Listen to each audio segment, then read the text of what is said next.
Welcome student. आज जो हमारा डिस्कशन का टॉपिक है वो है वर्टिकल ट्रांसलोकेशन। ओके, तो प्रीवियस लेक्चर में हमने जो डिस्कस किया था वो थी ट्रांसलोकेशन की definition. So what is translocation? किसे ट्रांसलोकेशन बोला है हमने कि जो ग्रीन सेल है, क्लोरोप्लास्ट सेल है, वो क्या प्रिपेयर कर रहे हैं? फूड प्रिपेयर कर रहे हैं इनसाइड द लीव्स। लीव्स के अंदर ये सारी प्रोसेस हो रही है। देन जहां पे फूड बन रहा है that portion is called as a source area. जितना फूड बना है वो हमको ट्रांसपोर्ट भी करना है एक जगह से दूसरी जगह के, मतलब प्लांट्स के डिफरेंट प्लांट पार्ट तक आपको उसको प्रोवाइड करना है। तो जहां से वो आएगा, जहां से हम ट्रांसपोर्ट करेंगे that area is called as a source, और जहां पे हमें भेजना है जैसे रूट हो गया, स्टेम हो गया, तो that portion is called as a sink area. तो whole process is called as a translocation. Transport of food from source area to a sink area, उसे हमने ट्रांसलोकेशन बोला है। Now we have to discuss about the two types of translocation. दो types है translocation के, one है vertical translocation और दूसरा है लैटरल ट्रांसलोकेशन। तो वर्टिकल ट्रांसलोकेशन के बारे में हम क्या डिस्कस करेंगे कि वर्टिकल ट्रांसलोकेशन में क्या होता है कि there is a transport of food. Food transport हो रहा है, कौन से कहाँ पे ट्रांसपोर्ट हो रहा है? In a downward direction. Downward direction में फूड ट्रांसपोर्ट हो रहा है। ओके, देन डाउनवर्ड डायरेक्शन में फूड ट्रांसपोर्ट होके आप लोगों को पता है कि स्टेम रूट जो नीचे रहते हैं, देन ये हो गया स्टेम का पोर्शन एंड देन यहाँ हो गए सारे लीव्स। ओके, तो यहाँ से आके यहाँ पे ट्रांसपोर्ट है। तो ये जो मेन फ्लो है ट्रांसपोर्ट ऑफ फूड का वो है डाउनवर्ड डायरेक्शन। ओके, सो डाउनवर्ड डायरेक्शन में ये सारी प्रोसेस हो रही है। और वर्टिकल इसलिए बोलते हैं क्योंकि स्ट्रेट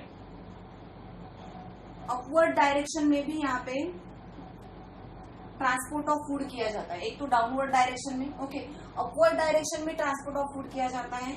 कौन सी सिचुएशन में अपवर्ड डायरेक्शन में होगा? जहाँ पे ग्रोविंग पॉइंट है, growing point of stem, stem का ग्रोविंग पॉइंट है, देन फ्लावर्स है, फ्रूट है, ओके, अपाइकल पोर्शन है, अपाइकल पोर्शन है स्टेम का।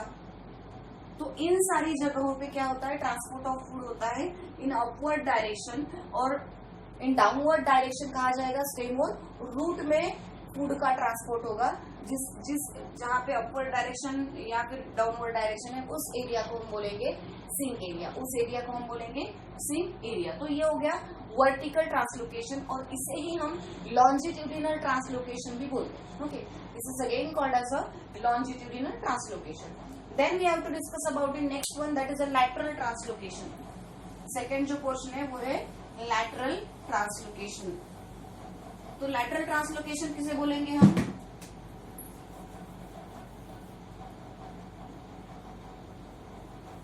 Lateral translocation. यहाँ पे भी सेम सिचुएशन है। There is again a transport of food occur in between the root and stem. Root and stem को फूड ट्रांसपोर्ट किया जाएगा। Okay, food transported to the root and stem. कहाँ पे? Root and stem में transport किया जाएगा। Again ये जो फ्लो है वो दो तरीके से होगा। एक है फ्लोएम टू पीक। एक जो ट्रांसलोकेशन है वो कहाँ से होगा? फ्लोएम टू पीक होगा, जिसे हम रेडियल ट्रांसलोकेशन बोलेंगे। ओके, रेडियल ट्रांसलोकेशन बोलेंगे। और दूसरा जो है वो है फ्लोएम टू कॉर्टेक्स। दूसरा जो है वो है फ्लोएम टू कॉर्टेक्स, जिसे हम टेंजेंशियल ट्रांसलोकेशन बोलेंगे। Okay, one phloem to pith, second phloem to cortex. तो फ्लोएम टू पीक, अब जब हम किसी भी स्टेम या रूट का सेक्शन लेते हैं तो आपको पता है this is the rounded structure. सबसे पहले जो लेयर रहेगी वो इपिडर्मल रहेगी। इपिडर्मल लेयर के बाद में आपको पता है वहां पे क्यूटिकल प्रेजेंट रहता है। Then after that there is a presence of cortical cell. ये हम बहुत बार डिस्कस कर चुके हैं। कॉर्टिकल सेल प्रेजेंट रहता है। देन कॉर्टिकल सेल के बाद में उसके अंदर क्या प्रेजेंट रहेगा? इंडोडर्मिस प्रेजेंट रहेगा। ओके, इंडोडर्मिस प्रेजेंट रहने के बाद में यहाँ पे पेरिसाइकिल प्रेजेंट रहेगी।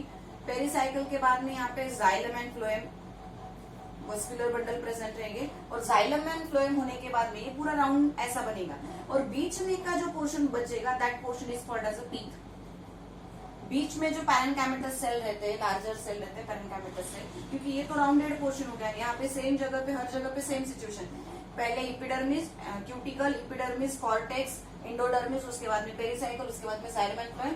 ये ऐसे राउंडेड स्ट्रक्चर बनेगा और बीच में का जो पोर्शन बचेगा that portion is called as a pith.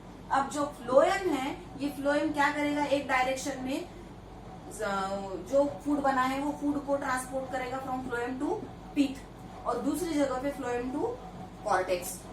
जहां पे transport of food phloem to pith हो रहा है उसे हमने बोला है रेडियल ट्रांसलोकेशन, और जहां पे transport of food from phloem to cortex हो रहा है उसे हमने बोला है tangential translocation. That is called as a tangential translocation.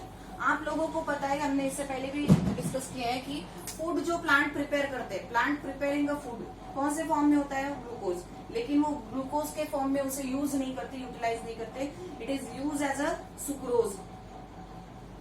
Okay, it is use as a sucrose. अब सिर्फ फ्लोएम में सुक्रोज ही प्रेजेंट रहता है क्या? Obviously not. वहां पे सिर्फ सुक्रोज नहीं प्रेजेंट रहेगा, वहां पे अमीनो एसिड्स भी रहेंगे, शुगर्स भी रहेंगे और हार्मोन्स भी रहेंगे। Okay, for example amino acid, sugar and hormones are also translocated. ये भी उनके साथ में इनका भी ट्रांसलोकेशन वहां पे होगा with the help of phloem. Okay, ये जो प्रोसेस है वर्टिकल लैटरल ट्रांसलोकेशन, ये बाय डायरेक्शनल प्रोसेस है। मतलब जैसे मैंने डायग्राम निकाली कि यहाँ पे पीथ है, यहाँ पे जाइलम और फ्लोएम है और यहाँ पे कॉर्टेक्स है। ओके, तो ये पोजीशन कैसी होगी, ऊपर कॉर्टेक्स है, नीचे यहाँ पे xylem and side by side xylem and phloem present है और यहाँ पे पीथ प्रेजेंट है। तो ये हो गया एक अपवर्ड डायरेक्शन में फ्लो और दूसरा हो गया ट्रांसपोर्ट डाउनवर्ड डायरेक्शन में, इसीलिए इसे बाय डायरेक्शनल प्रोसेस भी बोला जाता है। Again it is called as a bidirectional process. Lateral translocation is again called as a bidirectional process. तो ये हो गए types of translocation, these are the two types of translocation. Now we have to discuss about the mechanism of sugar transport through the phloem, mechanism of sugar transport। अब हमें discuss करना है जो sucrose है, it is a kind of a sugar, उसका transport discuss करना है with the help of phloem, with the help of phloem. Okay, mechanism of sugar transport through the phloem. Phloem के थ्रू क्या होना, शुगर का transport होना, उसे हम डिस्कस करेंगे और उसी थ्योरी को हम बोलते हैं mass flow theory. Mass flow theory. Okay, mass flow theory which is put forward by the scientist Ernst Munch। Ernst मंच ये साइंटिस्ट ने मास फ्लो थ्योरी आपके सामने रखी है, जहां पे डिस्कस किया जाता है कि फ्लोएम थ्रू शुगर का ट्रांसपोर्ट कैसे होता है। ओके, फ्लोएम थ्रू शुगर का ट्रांसपोर्ट कैसे होता है। नाउ ये थ्योरी डिस्कस करने के लिए हमको सबसे पहले क्या डिस्कस करना पड़ेगा, आप लोगों को पता होना चाहिए कि ट्रांसपोर्ट ऑफ मटेरियल जाइलम और फ्लोएम में हो रहा है। ओके, जाइलम और फ्लोएम में हो रहा है। कंसिडर करो कि एक जाइलम हमने फ्लोएम यहाँ पे निकाला है, जाइलम यहाँ पे। ओके, जो फूड बना है वो कहाँ पे है, यहाँ पे सेल्यूलर स्ट्रक्चर प्रेजेंट है। इन सेल्स में ये लीव्स का सेक्शन है। ओके, मेसोफिल रीजन से यहाँ पे बने हैं सेल, ये है एपिडर्मिस, सॉरी ये है सेल्यूलर स्ट्रक्चर जो जाइलम के आजू बाजू में मेसोफिल के सेल जो प्रेजेंट रहते हैं वो। ओके, यहाँ पे आपको दिया है, ये जो दिए ये है companion cell, these are the companion cell. Okay, यहाँ पे जो है वो स्यूप्लेट्स हैं, स्यू सेल। ओके, अब यहाँ पे फूड बना है, यहाँ पे सुक्रोज बना है, यहाँ पे सुक्रोज बना है। अब देखो, सुक्रोज ट्रांसपोर्ट हुआ है कंपेनियन सेल में। सुक्रोज जो लीव्स के मेसोफिल सेल पोर्शन में प्रेजेंट है, that transported into a companion cell, that material, that food which is transported into a companion cell actively, उसे हम एक्टिव ट्रांसपोर्ट बोलते हैं। अब कभी भी वर्ड आया एक्टिव तो आप लोगों को पता होना चाहिए कि what is active transport. Active transport किसे बोलेंगे हम, जहां पे required extra energy for the transport of material, material को ट्रांसपोर्ट करने के लिए जहां एक्स्ट्रा एनर्जी की रिक्वायरमेंट हो रही है उसे हम एक्टिव ट्रांसपोर्ट। तो यहाँ पे एक्टिवली क्या होता है, सुक्रोज ट्रांसपोर्ट होता है कंपेनियन सेल में, देन कंपेनियन सेल से ट्रांसपोर्ट होता है सीव सेल में, इस the portion of phloem. Okay, तो ये ट्रांसपोर्ट हो गया सीव सेल में और ये इजीली होता है, दैट इज पासिवली, ये प्रोसेस होगी पासिवली।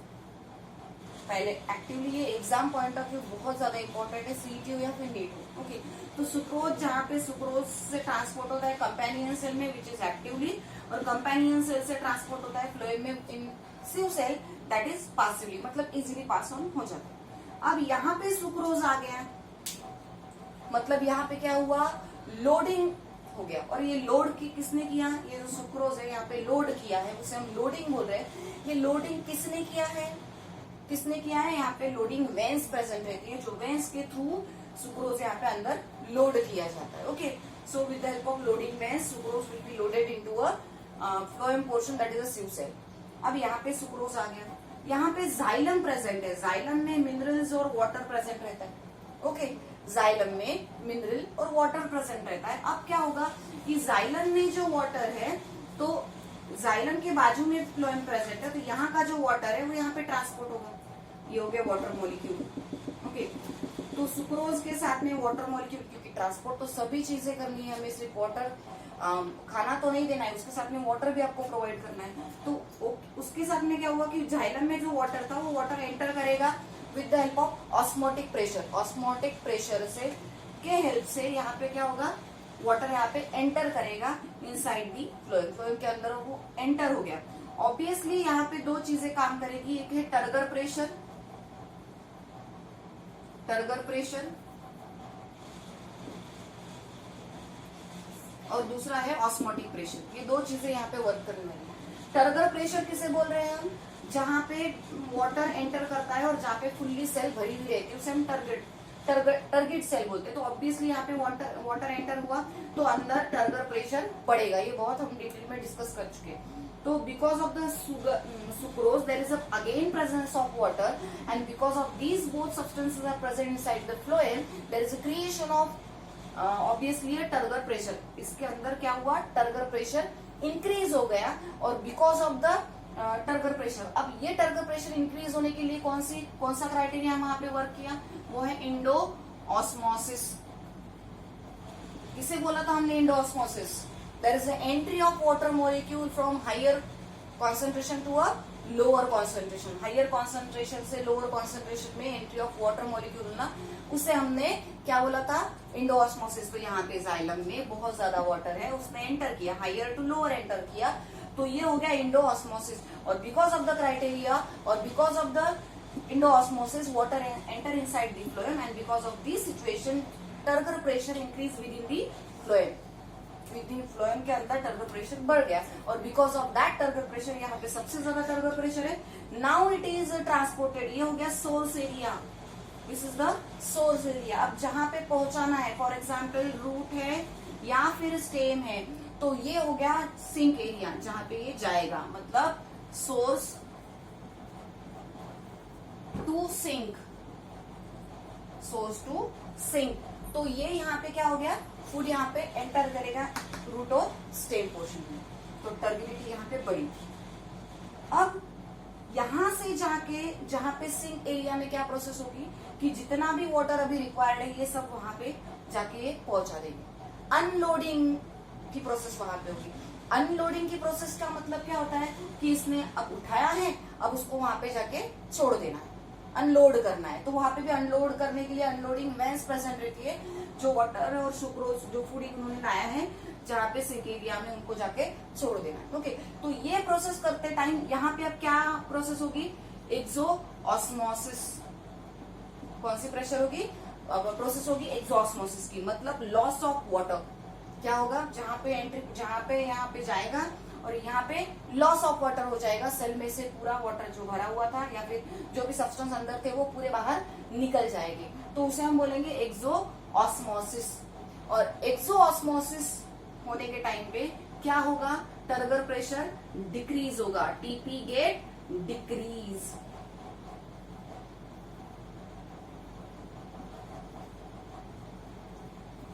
पी क्या होगा वहां पे डिक्रीज हो जाएगा। मतलब यहाँ पे भरा हुआ था, सेल में पानी आ रहा था तो टर्गर प्रेशर बढ़ गया था। अब सेल से पानी जा रहा है, छोड़ रहा है, वो वहां पे उसको सिंक एरिया में जाना है तो छोड़ेगा, वो वहां पे अनलोड करेगा तो उस टाइम टर्गर प्रेशर डिक्रीज हो जाएगा और एक्सोऑस्मोसिस की प्रोसेस होगी और इस तरीके से सोर्स एरिया से जाके सिंक एरिया पे अनलोडिंग की प्रोसेस होगी और उसे हम बोल रहे हैं mass flow theory which is put forward by the scientist Ernst Mayr. ये भी बहुत ज्यादा इंपॉर्टेंट है नीड पॉइंट ऑफ व्यू या फिर आपके सीईटी के हिसाब से। ओके, तो ये दोनों भी चीजें आपको पता होनी चाहिए कि मास फ्लो थ्योरी किसने इन्वेंट की है, what is the name of that scientist. Okay, तो इस थ्योरी में हमने ये सारी चीजें डिस्कस की है, सोर्स से लेके सिंक तक, और what is the role of phloem, phloem का क्या रोल है उसे ट्रांसपोर्ट करने की। ओके, सो इट इज, और दो क्राइटेरिया यहाँ पे वर्क करेगा, एक टर्गर प्रेशर, ऑस्मोटिक प्रेशर, और उसके साथ में इंडोन एक्सोऑस्मोसिस की प्रोसेस। नाउ ये जो थ्योरी है मास फ्लो ऑफ थ्योरी या फिर जो भी ऑस्मेयर ने जो मंच ने जो भी थ्योरी बोली है, actually it is not accepted by all the scientist. ये सभी के सभी साइंटिस्ट ने एक्सेप्ट नहीं किए क्योंकि यहाँ पे सिर्फ वन डायरेक्शनल यूनिडायरेक्शनल फ्लो को एक्सप्लेन किया गया है, बाय डायरेक्शनल फ्लो एक्सप्लेन नहीं हो रहा है, तो सभी साइंटिस्ट ने इसे एक्सेप्ट नहीं किए। इस पे कुछ ऑब्जेक्शंस भी आए थे जो आपको स्टडी में नहीं है, लेकिन इतना पॉइंट आपको पता होना चाहिए कि एक्चुअली इस स्टडी में होता क्या है या फिर इस थ्योरी में क्या टॉपिक गया है। Okay, next we have to discuss about the transpiration. Next we have to discuss about the transpiration. So transpiration की डेफिनेशन मैंने आपको इससे पहले बोली है कि व्हाट इज ट्रांसपिरेशन। ओके, तो ट्रांसपिरेशन यहाँ पे आपको डिटेल में, इससे पहले हमने ट्रांसपिरेशन पूरा डिस्कस किया है। Now we have to discuss about the transpiration in detail. Transpiration in detail. Okay, transpiration हमें डिस्कस करना है, किसे बोलेंगे हम ट्रांसपिरेशन, कि वाटर, जो वाटर रहता है वो हर प्लांट में एब्जॉर्प्शन की रिक्वायरमेंट है, कंटिन्यूसली एब्जॉर्ब होते रहता है। ओके, अब जितना भी वाटर एब्जॉर्ब किया जा रहा है, वाटर एब्जॉर्ब होता है, वाटर एब्जॉर्ब कितना percent, only 5% water will be absorb and 95% will be loss. क्या बोला मैंने, जितना पानी आप दे रहे हो उस प्लांट्स को वो सिर्फ 5% उसको जाएगा, बाकी 95% उसका लॉस होगा with the help of transpiration, with the help of transpiration. Okay, अब जो वाटर लॉस हो रहा है, 95% जो वाटर लॉस हुआ है, लॉस वाटर है, लॉस वाटर है, उसे बोला जाता है surplus water. That water is called as a surplus water. That water is called as a surplus water. अब उस सरप्लस वाटर में जो है वो 1%, इस 95% में का 1% in the form of liquid transport होता है, in the form of liquid loss होगा, in the form of liquid के फॉर्म में लॉस होगा, और जो 99% वाटर होता है वो लॉस होता है इन दी फॉर्म ऑफ वेपर। ध्यान में रखना ये चीजें, वाटर एब्जॉर्ब किया जा रहा है, जितना आप पानी दे रहे हो प्लांट्स को उनमें से सिर्फ 5% यूज किया जाता है, 95% लॉस होता है with the help of transpiration. Transpiration की डेफिनेशन हमने डिस्कस की है कि loss of water from the aerial portion of the plants, plants के एरियल पोर्शन थ्रू वाटर का लॉस होना, जिसे हम क्या बोलते हैं, ट्रांसपिरेशन बोलते हैं। उसमें से जो वाटर लॉस हुआ है उस वाटर को बोलते हैं सरप्लस वाटर, और उस सरप्लस वाटर में का 1% जो है वो लिक्विड के फॉर्म में लॉस होता है, और 99% जो है वो लॉस होता है in the form of vapour. Okay, अब जो वाटर लिक्विड के फॉर्म में लॉस होगा, water loss in the form of liquid, water loss in the form of liquid, जो वाटर लिक्विड के फॉर्म में लॉस हो रहा है, that is called as a, that process is called as a guttation, that process is called as a guttation, जो special glands through होता है, मतलब लिक्विड ड्रॉपलेट बाहर निकलेंगे जो स्पेशल ग्लैंड्स थ्रू होता है या फिर स्पेशल ऑर्गन थ्रू होता है, जिसे हम बोलते हैं स्टोमेटा या फिर हेडाथोड्स। That is called as stomata और हेडाक्रोड्स। इस बारे में हमने डिस्कस किया था कि ग्रास में आपने ग्रास प्लांट में आपने देखा होगा कि जब वाटरी सीजन है, ऑटम सीजन है, तो उस टाइम बहुत ज्यादा वाटर प्रेजेंट रहता है। तो उस टाइम का क्या होगा कि जो एक्सेस वाटर है, that excess water coming at the tip of the leaf of the grass. Okay, grass की लीफ के टिप पे आपको वाटर ड्रॉपलेट फॉर्मेशन हुए दिखेंगे, जिसे हम लिक्विड फॉर्म में भी बोल सकते हैं। That process called as a guttation. Sometime क्या होता है कि जैसे फर्न जैसे प्लांट्स हो गए, उन प्लांट्स में स्पेशल ग्लैंड थ्रू, जैसे हेडाटोड्स थ्रू बॉडी, उनके प्लांट के बॉडी में से कैल्शियम एक्सेस, जो कैल्शियम है वो भी वाटर के साथ में बाहर निकलता है। तो वो जब वेपराइजेशन हो गया, ये कंसिडरेबल लीफ है, यहाँ से वाटर ड्रॉपलेट बाहर निकले। इस वाटर ड्रॉपलेट में कैल्शियम भी है और वाटर भी है। ओके, जब एक्सेस वाटर है या फिर रेनी सीजन है तो आपको ये ड्रॉपलेट के फॉर्म में, लेकिन जब यही चीज यहाँ पे अगर थोड़ा भी टेम्परेचर बढ़ जाए तो उस टाइम क्या होगा कि वेपराइजेशन हो जाएगा। ओके, उस टाइम क्या होगा, वेपराइजेशन हो जाएगा। तो इसमें जो वाटर कंटेंट है वो लॉस हो जाएगा, लेकिन कैल्शियम है, वो कैल्शियम डस्ट के फॉर्म में यहाँ पे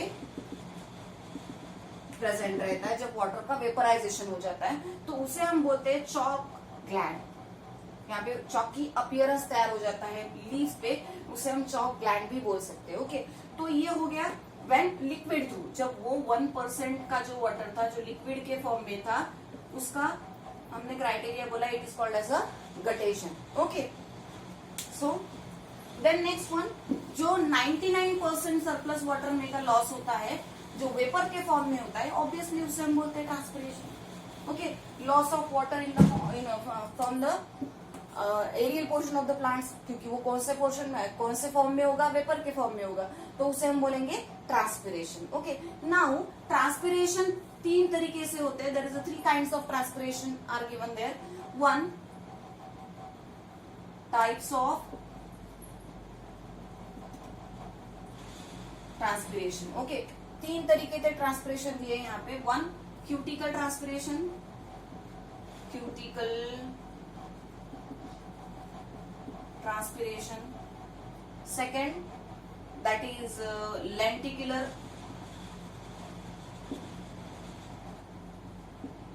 transpiration. Okay, and third one, that is stomatal transpiration. Okay, these are the 3 type of transpiration are given there: cuticle transpiration, lenticular transpiration and stomatal transpiration. सबसे पहले आपको इसका मीनिंग बता दूं। क्यूटिकल ट्रांसपिरेशन में क्यूटिकल थ्रू ट्रांसपिरेशन होता है। Lenticular transpiration में जब हमने निमेटोफोर डिस्कस किया था तो उसमें हमने लेंटिकल्स डिस्कस किए थे। निमेटोफोर जब हमने डिस्कस किया था उसी टाइम हमने लेंटिकल डिस्कस किए थे, और लेंटिकल डिस्कस करने के टाइम में हमने निमेटोफोर का जो पोरेबल पोर्शन रहता है उसे हमने लेंटिकल्स बोले थे। यहाँ पे पोर्स प्रेजेंट रहती है, वहां से ट्रांसपिरेशन की प्रोसेस होती है, उसे हमने लेंटिकल बोला था। तो लेंटिकुलर ट्रांसपिरेशन है। Then next one, that is stomatal transpiration, जहां से स्टोमेटा में से ट्रांसपिरेशन की प्रोसेस होती है। स्टोमेटा ओपन या क्लोज होगा और उसमें से वाटर वेपर के फॉर्म में रिमूव हो जाएंगे, लॉस हो जाएंगे, जिसे हम स्टोमेटल ट्रांसपिरेशन बोलते हैं। Okay, now we have to discuss about the cuticle transpiration. So what is cuticle transpiration?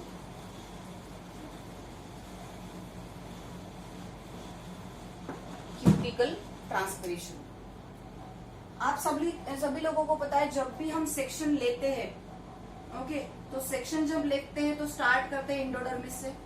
Okay, endodermis से स्टार्ट करते हैं। तो यहाँ पे जो टाइम ऊपर सबसे लेयर जो रहती है, सबसे ऊपर जो लेयर रहती है, तो वो रहती है क्यूटिकल। सबसे ऊपर जो लेयर रहती है वो है क्यूटिकल। तो ये जो क्यूटिकल लेयर है ये बनती है क्यूटीन से। It is a wax like appearance structure. Okay, तो इंडोडर्मिस के ऊपर, on the endodermis there is a presence of cuticle which is called as a cutin. That substance is called as a cutin, or which is having a waxy appearance. Which having a waxy appearance. उसे क्या है, एक wax जैसा appearance form उसे हुआ है, जिसे हम बोल रहे हैं क्यूटिकल। तो यहाँ से इस क्यूटिकल में से जहां वाटर लॉस हो रहा है तो उस तरीके को हम बोलेंगे क्यूटिकुलर ट्रांसपिरेशन, उसे हम बोलेंगे क्यूटिकुलर ट्रांसपिरेशन। अब ये जो ट्रांसपिरेशन है वो सिंपल डिफ्यूजन प्रोसेस थ्रू होता है। Transpiration occur with the help of transpiration occur with the help of simple diffusion. कौन सा तरीका होगा यहाँ पे? सिंपल डिफ्यूजन के थ्रू वाटर ट्रांसपोर्ट की प्रोसेस होगी। सिंपल डिफ्यूजन के थ्रू यहाँ पे वाटर लॉस होगा, दूसरा कोई भी तरीका यहाँ पे प्रेजेंट नहीं होगा। Okay, then 8 to 10% transpiration occur, 8 to 10% transpiration occur with the help of cuticular transpiration. मतलब हमने जो 3 ट्रांसपिरेशन के टाइप देखे, one cuticular, second lenticular and third one that is stomatal transpiration. तो यहाँ पे जो ट्रांसपिरेशन का तरीका है, ये जो क्यूटिकुलर ट्रांसपिरेशन है, ये पूरे इसमें से 8 to 10% इस टाइप का ट्रांसपिरेशन वहां पे होगा। और ये जो ट्रांसपिरेशन होता है ये डे टाइम में होता है। It is occur in a day time. Okay, it is occur in a day time and it is fully depend on the thickness of the cuticle. It is fully depend on the thickness of cuticle. Cuticle के thickness पे depend है इसका water loss होना। Okay, तो it is called as a cuticular transpiration. इसे हमने बोला है क्यूटिकुलर ट्रांसपिरेशन, जो डे टाइम में मतलब इस पे डिपेंड करता है, रेट ऑफ ट्रांसपिरेशन डिपेंड करता है टाइम की लेंथ पे। ओके, तो ये इनवर्सली प्रोपोर्शनल रहता है to the thickness of cuticle. Okay, it is inversely length of a day. It is depend or inversely proportional to the thickness of cuticle. Cuticle के thickness पे depend रहेगा। जितनी ज्यादा thickness रहेगी ऑब्वियसली उतना water loss कम होगा। लेकिन अगर क्यूटिकल की थिकनेस कम है, वैक्सी अपीयरेंस वहां पे कम है, तो ऑब्वियसली ट्रांसपिरेशन का रेट कैसे होगा? ज्यादा रहेगा। तो ये डिपेंड इस पे, obviously it is depend on thickness of the cuticle. Cuticle के थिकनेस पे डिपेंड है। Okay, so it is about the cuticular transpiration. सबसे पहले एंडोडर्मिस पे क्यूटिकुलर लेयर फॉर्मेशन होती है जिसे हम क्यूटी बोलते हैं और वैक्सी अपीयरेंस रहता है। Then transpiration occur with the help of simple diffusion. Simple diffusion की यहाँ पे प्रोसेस होगी, बहुत ज्यादा कॉम्प्लेक्स तरीके से यहाँ पे डिफ्यूजन नहीं होगा। 8 to 10% transpiration occur with the help of cuticular transpiration होता है। डे टाइम में ट्रांसपिरेशन की प्रोसेस होगी। ऑब्वियसली आप लोगों को पता है कि नाइट टाइम में ट्रांसपिरेशन का रेट जो लोअर डाउन हो जाता है, तो उसी वजह से डे टाइम में ट्रांसपिरेशन की प्रोसेस होती है। एंड नेक्स्ट वन है डिपेंड करता है, it is depend on the thickness of the cuticle, so it is inversely proportional. So next time हम जो डिस्कस करेंगे वो होगा हमारा लेंटिकुलर ट्रांसपिरेशन। नेक्स्ट टाइम जो हम डिस्कस करेंगे वो होगे लेंटिकुलर ट्रांसपिरेशन। तो आपको लेंटिकुलर ट्रांसपिरेशन के लिए जो पढ़ना है वो है निमेटोफोर, जो हमने 11th में क्लियरली डिस्कस किया था कि pneumatophores are found in a saline area, जहां पे सॉल्टी सॉइल प्रेजेंट रहती है। उस टाइम गैसियस एक्सचेंज के लिए या फिर एक्सचेंज ऑफ गैसेस होता नहीं है इजीली, तो उनके बॉडी में से एक लॉन्ग ऐसे रूट्स बाहर निकलते हैं जिसे हम निमेटोफोर्स कहते हैं। और निमेटोफोर्स का जो ऊपर का अपर पोर्शन रहता है उसे हम लेंटिकल्स बोलते हैं। और दीज लेंटिकल्स आर पोरेबल स्ट्रक्चर, और उसके हेल्प से जो ट्रांसपिरेशन होगा उसे हम लेंटिकुलर, लेकिन हमको थोड़ा डिटेल में डिस्कस करना है। तो ये डिस्कस करने के लिए सबसे पहले आपको वो निमेटोफोर्स पढ़ना पड़ेगा। ओके, सो बाकी का जो है हम नेक्स्ट लेक्चर में डिस्कस करेंगे। Thank you.